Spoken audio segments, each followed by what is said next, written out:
And to political news on this Monday, Bernie Sanders continues to gain some momentum among non-white voters in this country. He has gone up 16% since October. Hillary Clinton has fallen 11%. That's in the latest polling. So how is this all going to unfold for Bernie Sanders? He did admit that if the election were held today, that he would lose. But this guy's a fighter, and he's also carrying the same message everywhere. In a church, a Baptist church in South Carolina yesterday, he talked about who he is and why he's running. I am running for President of the United States because I believe that in our great country, we can do a lot better for working people and for poor people than we are currently doing. Well, who can argue with that? It's a race against the calendar, as I see it right now, as we're closing in on Thanksgiving, just a couple of months to go before Iowa. And, of course, he has to build some momentum in the South. Let's turn now to Larry Cohen. He's a former president of Communication Workers of America. He's a leading surrogate for the Bernie Sanders campaign. Larry, good to have you with us. My pleasure. I think it's a big shot in the arm for the Sanders campaign that former state senator Nina Turner, African-American, great advocate from Ohio, is backing Bernie Sanders and endorsed him and is working hard for him in South Carolina. How heavy a lift is this going to be for the Bernie Sanders campaign to make something happen in the South? I think it's a lift, but I think it's a matter of getting his message to people that, you know, we've had enough of corporate Democrats. It's not working in South Carolina, particularly for African Americans, but with that governor, you know, who doesn't tolerate people voting, let alone a campaign like Bernie Sanders.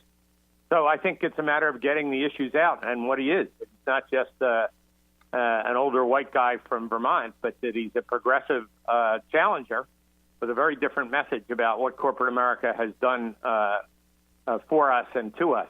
So I think Nina is very important. I think she's really important in Ohio, which has an early primary as well on March 15th. So last week she introduced Bernie at Cleveland State University, her alma mater, a huge crowd, like 8,000 people there, and a very diverse crowd. So I think she makes a difference, as do the state senators in South Carolina who are African-American who have endorsed him, and one of whom introduced him at one of the two churches yesterday.